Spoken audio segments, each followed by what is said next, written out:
Star Wars The Rise of Skywalker is now just 153 days away from its official release by writer and director J.J. Abrams and Chris Terrio, that is all set and ready to introduce many different revelations that'll change our view of the past 8 Star Wars movies. This is Mike Zero. Make sure to subscribe if you're new to the channel for future Star Wars content. Now, what's really exciting about Episode 9 is that we do know that this film is going to introduce a lot of new ideas by J.J. that's really going to change our view of the entire Skywalker saga, which honestly could be a good or a bad thing. It's all a matter of execution and how things will be really utilized in this story in a specific way by the creators of Episode 9. Now, what's really exciting about this film is, of course, exactly how they're going to connect to the prequel trilogy era. That's by far the biggest, most important part of Episode 9. Now, these past couple of weeks or so, we've been learning a whole lot more about this film, and when it all comes down to one of the concept art descriptions, this is where things begin to get very intense for Episode 9.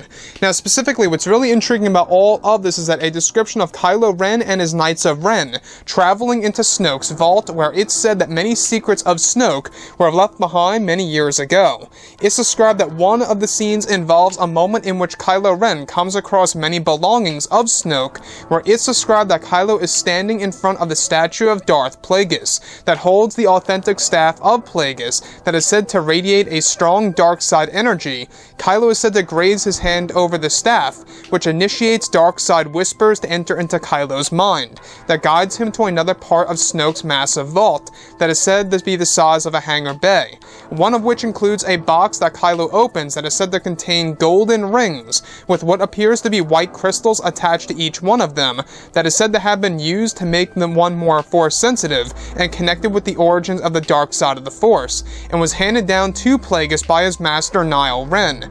Additionally, it's said that Snoke owns many of Plagueis' personal items, where Snoke is said to even have a large wall with ancient code written on it that is dubbed as the philosophy of Plagueis that Snoke followed. So let's go over a couple of parts about this. Now, this by far is, of course, a big hint and or indicator that Plagueis could very well have been Snoke all along, or vice versa, but I digress. What's really interesting about Episode 9 is, of course, the Wall of Plagueis, right, with all this ancient text that is written all over it, that is actually dubbed as the philosophy of Plagueis.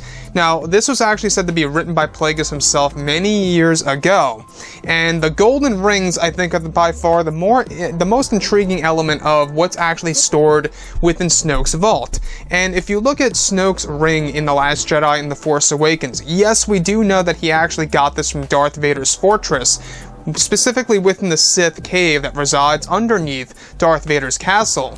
However, it's very similar in design of what's actually being described here of what Kylo Ren comes across, of these 5 rings that he comes across that once belonged to Plagueis.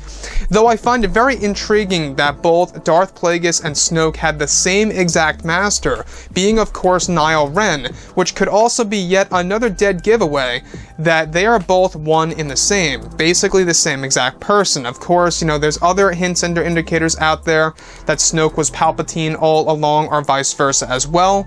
So moving on forward, the other piece that I really want to go over is how Kylo Ren comes across the staff of Plagueis, where Kylo Ren is said to graze his hand over the actual staff itself, where he begins to hear whispers entering into his mind. This is yet again another thing from Star Wars Legends that Luke Skywalker heard when he was actually on the world Abyss. Now, you guys may actually recall that in of course, you know, The Rise of Skywalker, if you guys go ahead and look at the teaser trailer, we do know that there are going to be a lot of callbacks to the originals and the prequels. I mean, the Death Star 2 was a dead giveaway as well.